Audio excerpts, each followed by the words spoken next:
Bonjour à tous les amis et bienvenue dans cette nouvelle vidéo, dans cette nouvelle édition du JT de la crypto. Plein de choses à dire cette semaine.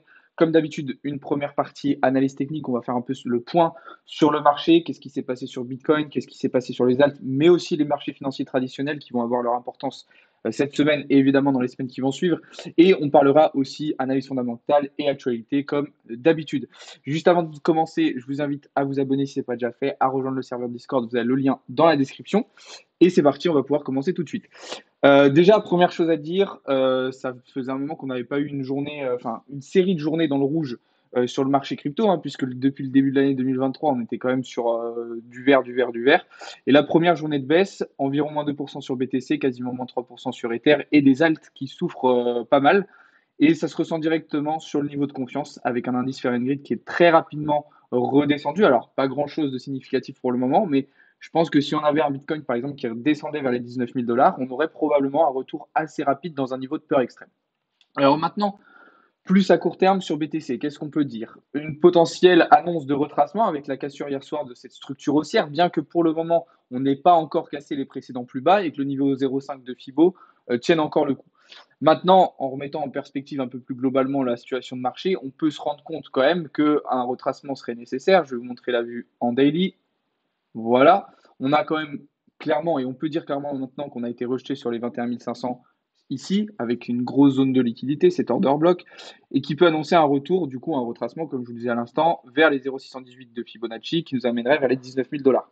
Si on tient et qu'on reste au-dessus de ces 19 000 dollars, pour moi, il n'y a pas de panique à avoir. On reste dans le range daily qu'on avait mis en place entre juin et novembre dernier, donc il n'y a pas forcément trop de soucis à se faire. Par contre, dans l'optique où on reviendrait justement chercher sous les 19 000 dollars, alors là, je pense qu'on pourrait assister à un retour très rapide vers les 16 000, vers les 15 000 et voire même aller chercher un nouveau plus bas vers les 14 000. Ça, vous le savez, c'est le scénario que je privilégie. C'est-à-dire que pour moi, à moyen terme, on n'a pas terminé encore notre phase correctionnelle et on va avoir besoin de chercher un nouveau plus bas. Mais peut-être qu'on va d'abord aller chercher 23, 25 et potentiellement même 30 avant de revenir chercher ce nouveau plus bas. Encore une fois, je vous réfère à la vidéo que je vous ai fait la semaine dernière il y a plus d'une semaine, maintenant il y a une douzaine de jours, sur mon scénario un petit peu pour 2023, où je vous expliquais que c'est tout à fait possible qu'on ait un range entre peut-être 15 et 30 000 dollars sur l'espace d'un an et demi jusqu'au halving du printemps 2024. Donc tout reste possible pour le moment. Là, on reste haussier, mais c'est vrai que, comme je vous le disais tout à l'heure, on va probablement avoir besoin d'un retracement. Pourquoi? Déjà, graphiquement, au vu de l'indicateur d'Ishimoku, on voit que le prix est aujourd'hui quand même très éloigné de Sakijun et Satenkan. Et ça, on le sait, c'est pas possible. Le prix, quand il reste trop longtemps à l'écart de ces deux moyennes mobiles, va revenir les chercher à un moment donné. Et, comme par hasard, ces deux moyennes mobiles se retrouvent justement dans la zone des 19 000 dollars. L'autre chose à dire, et ça, je vous en ai déjà parlé plusieurs fois cette semaine, c'est le fait qu'aux 17 000 dollars, on a environ 250 millions de dollars de liquidités qui ne demandent qu'à être récupérés. Et il n'y en a pas seulement ici, puisqu'on en a laissé aussi beaucoup plus bas, vous voyez ici avec le cercle rouge que j'ai identifié, qu'on va avoir besoin de revenir aussi à un moment donné. C'est pour ça que, personnellement, je ne peux pas imaginer, et je vous l'ai déjà expliqué, qu'on reste dans un marché haussier et qu'on ne revienne à aucun moment récupérer toute cette liquidité. Donc, on va voir comment ça va se passer. On verra tout au long de la vidéo aussi que d'un point de vue macroéconomique, il y a un certain nombre de données qui peuvent nous faire dire et qui peuvent nous laisser entendre qu'on va avoir besoin de repartir vers le bas à un moment donné. Mais pour le moment, il n'y a rien de sûr, donc il ne faut pas se précipiter ni dans un sens ni dans l'autre. On a eu une phase tendancielle sur les 2 premières semaines de 2023. Là, maintenant, on est sur un niveau de pivot avec un potentiel changement de polarité, mais qui n'est pas encore certain pour le moment. Donc voilà pour BTC. Qu'est-ce que je voulais vous dire aussi? Oui, donc d'un point de vue un peu plus macroéconomique, ce qui peut nous faire dire qu'on va assister justement à ce changement de polarité, c'est les annonces de la Fed de cette semaine. Alors voilà, j'ai le graphique ici. Alors c'est pas vraiment des annonces, mais il y a eu certains discours de membres du FOMC qui ont laissé entendre qu'en gros la Fed allait chercher à encore augmenter les taux pour aller chercher un pic au-delà des 5%. Le problème, c'est que le marché, pour le moment, il a pricé un pic à 4,96. Et donc, si on se retrouve face à une situation où on a un marché qui price 4,96 et qu'on a en réalité des taux directeurs qui montent au-dessus de 5, ça va poser un problème. Sachant qu'en plus de ça, et je vous l'ai expliqué cet après-midi en live, on a un marché qui aujourd'hui a pricé déjà qui considère que l'inflation elle est derrière nous. Donc en gros, les mesures, les actualités, les résultats macroéconomiques qu'on va avoir, c'est plus le fait que ce soit inflationniste ou pas qui va vraiment avoir son importance. Ça va être plutôt la menace d'une récession. Parce qu'en gros, sur l'année 2023, je vous le rappelle, on a quatre options, récession, cinq options même, donc dépression, récession, hard landing, soft landing et expansion économique. Évidemment, la dernière semble la moins probable, mais on ne sait jamais. Et donc, en fait, le marché maintenant va plus trop agir en fonction de news inflationnistes ou déflationnistes, qui, je vous le rappelle, faisaient bouger énormément le dollar et donc les indices, etc., mais va plutôt se concentrer sur les potentielles menaces de récession. Et c'est pour ça que, justement, je fais un lien avec les résultats qu'on a eu cet après-midi. On a eu cet après-midi des inscriptions au chômage hebdomadaire aux US qui ont encore baissé. Donc ça, c'est plutôt positif parce que c'est des news qui sont assez représentatives de la santé économique et sociale du pays. Or, dans ce cas-là, c'est les États-Unis. Et on a eu même mieux, encore une fois, que les estimations.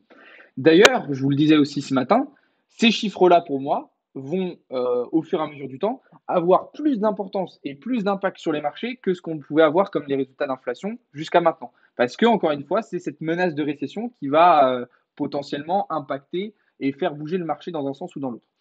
Donc voilà, bon, ça fait beaucoup d'informations. De toute façon, je vous les ai retranscrites aussi dans le Discord et puis sur les différents réseaux. Donc vous pourrez retrouver ça de manière un petit peu plus synthétisée.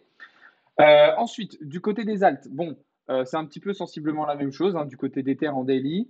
Maintenant, il y a quand même énormément d'opportunités. Moi, je sais que je me suis positionné en long sur le fil, je me suis positionné en long sur ENS, je me suis positionné en long sur FTM. Ça a été le cas aussi sur AR, donc là, des positions qui étaient plutôt en swing, sur du daily, on est venu chercher des prises de profit assez intéressantes. Mais il y a aussi des prises de profit qui étaient intéressantes à court terme. Je pense notamment à un trade sur Ethereum qu'on a pu prendre en short hier, qui est venu nous régaler. Vraiment, c'était une magnifique prise de position et ça a été le cas sur un certain nombre d'alt. Maintenant, comme je vous le disais juste avant, il faut rester prudent parce qu'on est encore dans une situation où on ne sait pas encore si on va avoir une continuation tendancielle haussière ou si on va avoir un changement de polarité avec un retour vers les 19 000 $. Donc, ce que je peux vous conseiller de faire au mieux si vous êtes exposé sur le marché, c'est que dès que votre trade se passe bien, essayez de le sécuriser en prenant des profits, en remontant votre stop loss au prix d'entrée. Comme ça, vous êtes sûr d'être gagnant. Et si jamais il y a un retournement de situation, une prise de liquidité ou quoi que ce soit, vous ne vous ferez pas piéger ou en tout cas, vous auriez déjà sécurisé votre trade. Donc, ça sera déjà un très bon point. Donc voilà. Autre petite chose que je voulais dire concernant la situation de marché, il faut noter que depuis quelques jours, on a un certain nombre de gros acteurs sur le marché, qu'on va appeler les whales comme d'habitude, qui sont en train de sortir, qui sont en train de vendre. On a eu de gros volumes d'achats sur les 2 premières semaines de 2023, c'est normal et c'est ce qui a encouragé cette tendance haussière. Par contre, là, on voit clairement des whales qui sortent, qui revendent. Tout simplement parce qu'il y a prise de profit. Et c'est pour ça aussi que moi je suis dans l'optique d'un retracement, c'est qu'on a monté fort, on allait chercher des pourcentages d'évolution assez intéressants. Et là, forcément, il y a des gens qui prennent leur profit. Donc, à un moment, il va y avoir retournement aussi, c'est obligatoire. En plus de, comme je vous le montrais tout à l'heure, toute cette liquidité qu'on a en dessous de nous et qu'on va avoir besoin de revenir chercher à un moment donné. Donc voilà, niveau actualité, pas mal de petites choses intéressantes cette semaine, pas que du bon. On sait que voilà, Gemini, alors là, ça n'a rien à voir avec le graphique qu'il y a pour l'instant, mais je fais une parenthèse. Gemini, qui a été attaqué par la SEC, va déclarer faillite, va déposer le bilan, c'est quasiment sûr, ça va être fait dans les prochains jours. Est-ce que ça va avoir un impact aussi fort que que FTX? Vous étiez nombreux à me poser la question. Personnellement, je pense pas. Ça ne sera pas aussi violent, mais ça reste quand même un bon test pour BTC et pour l'industrie crypto, dans le sens où voilà, on a une nouvelle faillite, on a une mauvaise nouvelle en fait. Donc ça va être un nouveau bon test, histoire de voir un petit peu comment le marché va réagir à ça. Ça va être intéressant. On a vu aussi d'autres nouvelles qui n'étaient pas forcément très bonnes. Le fait que Coinbase arrête certains services dans certains pays du monde. Il y a Crypto.com aussi qui est un petit peu touché. Il y a des plateformes qui licencient. Dans tout ça, bon, Binance reste largement confiant. Mais il n'y a pas que des bonnes nouvelles.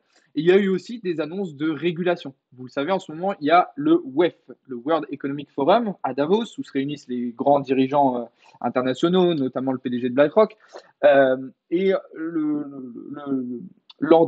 pas l'ordre du jour, mais le maître mot un petit peu concernant les monnaies, ça a été autour des cryptos, une régulation internationale. Ça veut dire qu'il y a la volonté aujourd'hui, au vu de l'adoption massive qui est en train de s'effectuer sur les cryptos un peu partout dans le monde, de mettre en place une sorte de régulation internationale, comme ça a pu être fait par exemple avec le dollar ou d'autres monnaies, pour que tout le monde s'aligne là-dessus.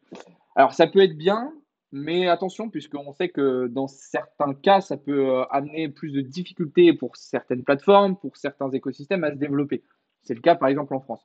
Alors il y a des discours aussi de certaines personnes et de certains dirigeants à Davos en ce moment qui sont un peu contradictoires. On a vu par exemple le PDG aujourd'hui de JP Morgan qui a été un petit peu contradictoire puisqu'il disait d'un côté que pour lui, BTC, entre guillemets, c'était de la merde, mais d'un autre côté, il y a quand même sa banque qui propose des services autour de la crypto. Donc, compliqué de savoir ce qu'il pense. Mais de toute façon, il faut s'attendre à ce que 2023 soit encore une fois une année de réglementation pour que justement, à partir de 2024 et avec l'arrivée d'un potentiel nouveau bull run, on ait une phase d'adoption et de démocratisation beaucoup plus massive dans le grand public des cryptos. Donc ça sera intéressant. Pour revenir à Binance, ils ont effectué leur burn trimestriel. Donc là, ça a été 2 millions de BNB qui ont été brûlés.